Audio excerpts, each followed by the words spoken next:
안녕하세요. 이번 영상에서는 사회 경제 개념과 과학 탐구 활동을 융합한 수업 활동을 소개하겠습니다. 사회 경제 개념을 과학의 탐구 활동 방법으로 학습하는 활동입니다. 학습 목표는 기업과 가게의 역할을 수행해보며 기업의 합리적 선택 방법을 이해해 봅시다입니다. 6학년 사회경제 단원에서 학습할 수 있는 내용이며 이전 차시에서 기업과 가게의 합리적인 선택 방법을 학습했습니다. 탐구 개요는 다음과 같습니다. 가설을 세우고 변인 통제를 설정하여 실험하고 실험 결과를 바탕으로 결론을 도출하는 흐름입니다. 실험할 가설은 두 가지입니다. 시장 조사 유무와 생산 비용 정보 유무인데요. 상식적으로 시장 조사를 한 기업과 생산 비용 정보가 있는 기업의 이윤이 더 높을 것입니다. 하지만 과학 탐구 활동은 그 예상을 가설로 세우고 실험하고 증명해서 눈으로 확인하는 태도가 핵심입니다. 활동을 위한 준비물은 활동지와 엽전입니다. 활동지는 변인 통제 유무에 따라 기업, 가게의 유무에 따라 달라집니다. 엽전은 시장 거래의 현실감을 주기 위해 준비합니다. 없다면 종이화폐 등으로 대체 가능합니다. 먼저 첫 번째 경제 실험입니다. 과연 시장 조사 유무는 기업의 이윤에 영향을 미칠까요? 실험을 통해 확인해 봅시다. 실험을 위해 두 개의 반이 필요합니다. 1반이 기업을 맡고 2반이 가게를 맡습니다. 이때 일반 기업은 시장 조사를 한 기업 A와 시장 조사를 안 한 기업 B로 나눕니다. 거래는 김밥과 엽전으로 합니다. 1반이 김밥을 팔고 2반이 엽전으로 김밥을 사는 활동입니다. 1반에선 오늘 활동을 안내합니다. 김밥 메뉴는 5가지로 가격은 모두 5,000원입니다. 이때 가게를 맡은 2반 학생들은 일반으로 가서 기업 A에서 한 번, 기업 B에서 한 번 똑같은 김밥을 총 2번 구매합니다. 기업 A는 2반 학생들의 김밥 선호도 조사 정보를 가지고 있습니다. 이를 위해 2반에서는 김밥 선호도 조사를 합니다. 한 사람당 2개 김밥을 거수로 선택합니다. 조사는 그 결과를 따로 작성하여 1반으로 보냅니다. 이때 1반에선 그 결과를 A조에게만 공개합니다. 다시 1반입니다. A조는 2반에서 얻은 김밥 선호도 조사 결과를 바탕으로 김밥 메뉴별 공급량을 결정합니다. 이때 총 만들 수 있는 김밥은 60줄입니다. 합리적인 기업인이라면 선호도가 높게 나온 김밥을 더 많이 만들 것입니다.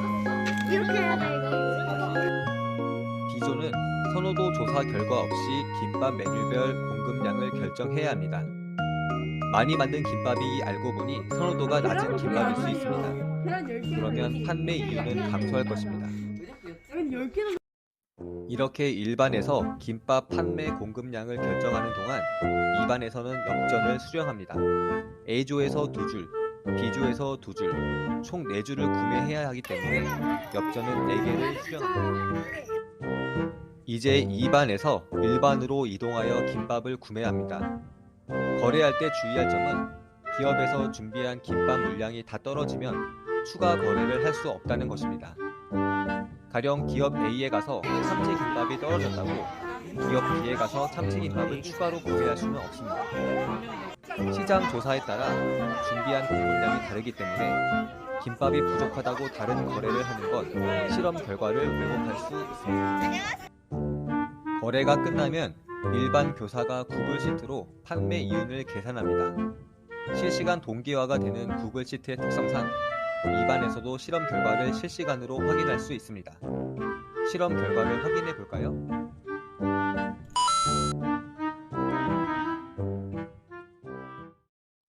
실험 결과 시장 조사 정보를 가졌던 기업 A의 이윤이 더 높았습니다. 이로써 결론을 내릴 수 있습니다. 시장 조사를 한 기업은 시장 조사를 안 한 기업보다 이윤이 더 높다는 것이죠. 기업의 합리적 선택 개념을 보충하면 다음과 같은 결론으로 대체할 수 있습니다. 지금까지 첫 번째 실험 안내였습니다. 위 과정을 한 장의 계획서로 안내드리면 다음과 같습니다.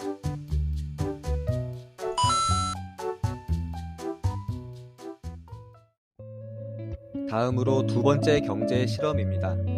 과연 생산 비용 정보 유무는 기업의 이윤에 영향을 미칠까요? 실험을 통해 확인해 봅시다. 첫 번째 실험과는 반대로 이번에는 1반이 가게가 되고 2반이 기업이 됩니다. 이때 기업은 생산 비용 정보를 가진 A조와 생산 비용 정보가 없는 B조로 나눕니다. 첫 번째 실험에선 김밥을 거래했다면 두 번째 실험에서는 초콜릿, 아이스크림 등 과자류를 거래합니다. 추가로 가게의 시장 조사 결과는 이번에 기업 A, B조 모두에게 공개합니다. 우선 학생들에게 생산 비용 개념을 안내합니다. 생산 비용에 따라 기업의 순이익이 달라질 수 있으며 기업 이윤은 순이익이 높을수록 커진다는 점을 짚어줍니다. 과자류의 판매 가격은 고정입니다. 일반에선 이 가격을 기준으로 시장 조사를 합니다. 이때 예산은 무한하다고 알려주어 가격이 소비 결정에 영향을 주지 않도록 합니다. 1인당 2개 메뉴를 선택하고 교사는 그 결과를 정리하여 2반으로 전달합니다. 이때 2반 교사는 그 결과를 기업 A, B 모두에게 공개합니다. 기업 A, B조가 다른 점은 생산 비용 정보 유무입니다. A조만 생산 비용 정보를 받게 되죠. 이때 생산 비용은 교사가 정해주는데요. 기준은 일반의 시장 조사 결과입니다. 선호도가 가장 높은 2개 물품의 순이익이 100원이 되도록 생산 비용을 설정합니다. 차례대로 선호도가 가장 낮은 물품의 순이익은 400원이 되도록 설정합니다.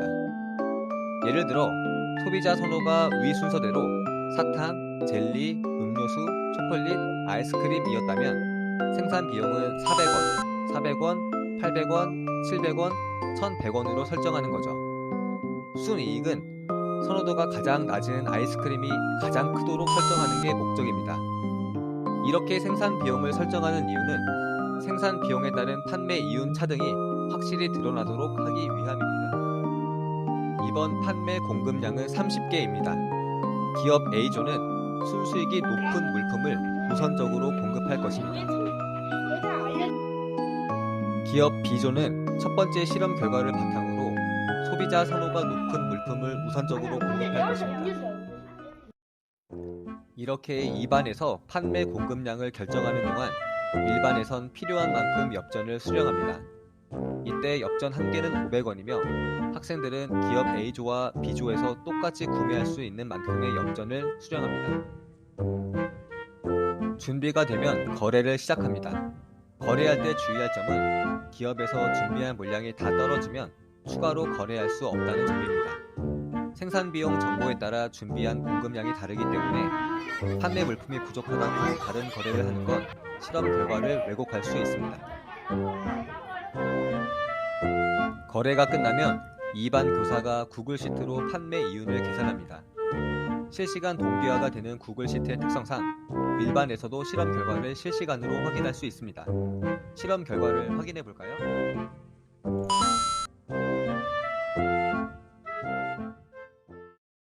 실험 결과 생산 비용 정보를 가졌던 기업 A의 이윤이 더 높았습니다. 이로써 결론을 내릴 수 있습니다.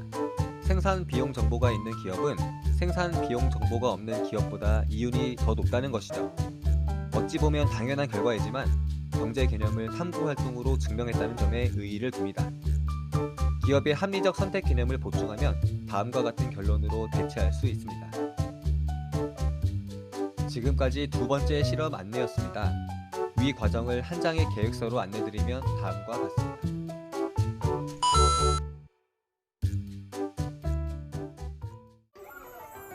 다행히 학생들은 소개드렸던 탐구 활동을 재미있어 했습니다.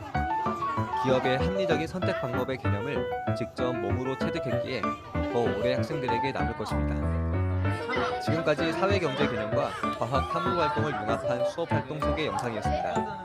감사합니다.